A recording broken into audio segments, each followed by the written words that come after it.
नमस्कार, मैं रवीश कुमार। यह झारखंड है। यहाँ खबरें सिर्फ रांची से नहीं आती, जमीन से आती हैं। सरकार के फैसले, प्रशासन की जिम्मेदारी, आदिवासी इलाकों की सच्चाई और आम लोगों के सवाल। आज की झारखंड की 25 फटाफट बड़ी खबरें।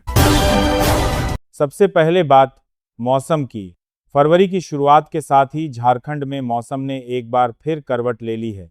राज्य के कई जिलों में सुबह के समय हल्का कोहरा और कुहासा छाया हुआ है, जिससे लोगों को ठंड का एहसास हो रहा है। मौसम विभाग के मुताबिक रांची, बोकारो, हजारीबाग, रामगढ़ और धनबाद जैसे मध्य झारखंड के जिलों में सुबह दृश्यता प्रभावित हो सकती है।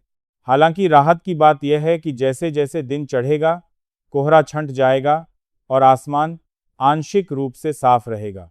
धूप निकलने के बाद दिन में हल्की गर्माहट महसूस होगी और मौसम शुष्क बना रहेगा।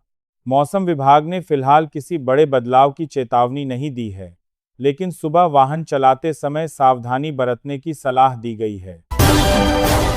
झारखंड में नगर निकाय चुनाव को लेकर बड़ा फैसला लिया गया है। करीब 18 साल बाद राज्य में चुनाव ईवीएम नहीं, बल्कि बैलेट पेपर से कराए जाएंगे।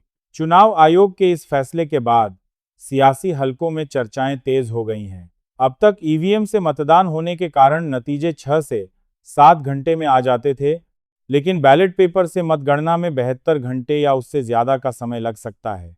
इसका सबसे बड़ा असर मतगणना प्रक्रिया और प्रशासनिक व्यवस्था पर पड़ेगा।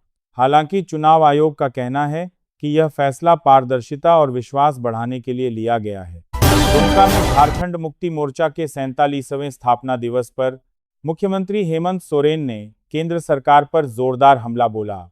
मुख्यमंत्री ने कहा कि झारखंड देश को 42% खनिज संपदा देता है, लेकिन केंद्रीय बजट में झारखंड का नाम तक नहीं लिया जाता।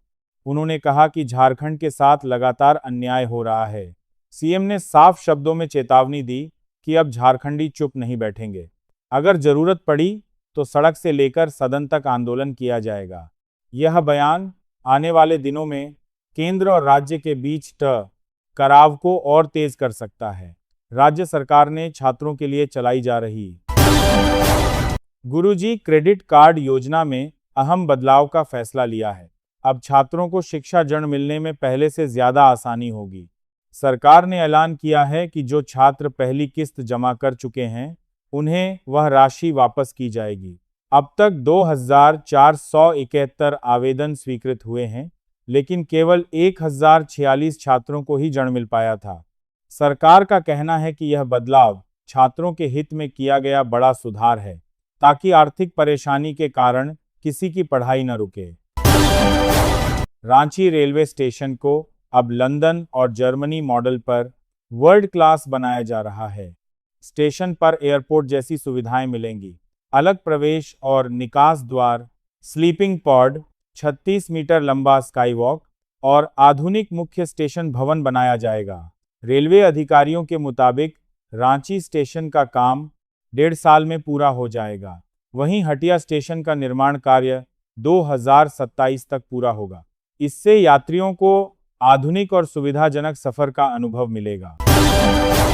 मुख्यमंत्री हेमंत सोरेन के नेतृत्व में दावोस और यूनाइटेड किंगडम में हुई बैठकों का असर अब जमीन पर दिखने लगा है।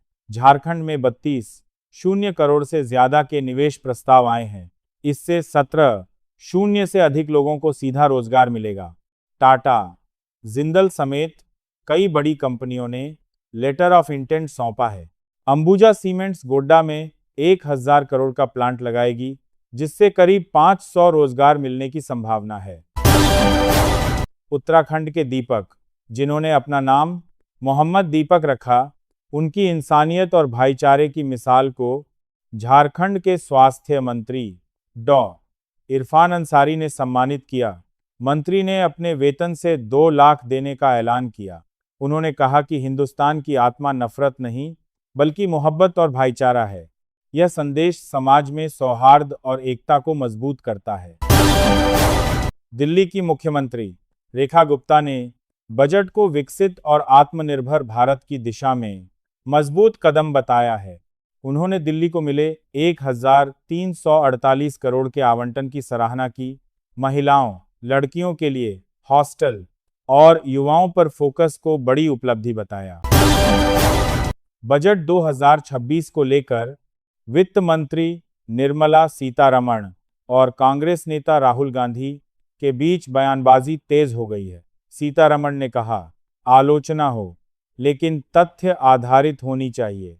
आप संयोजक अरविंद केजरीवाल ने बजट को बेरोजगारी बढ़ाने वाला बताया। उन्होंने रोजगार के स्पष्ट रोडमैप की कमी पर सवाल उठाए।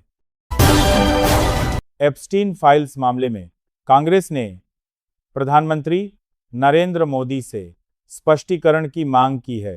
कांग्रेस महासचिव केसी वेणुगोपाल ने कहा, प्रधानमंत्री को खुद सामने आकर सच बताना चाहिए। पश्चिम बंगाल की मुख्यमंत्री ममता बनर्जी ने आरोप लगाया कि बीजेपी सर प्रक्रिया का दुरुपयोग कर रही है।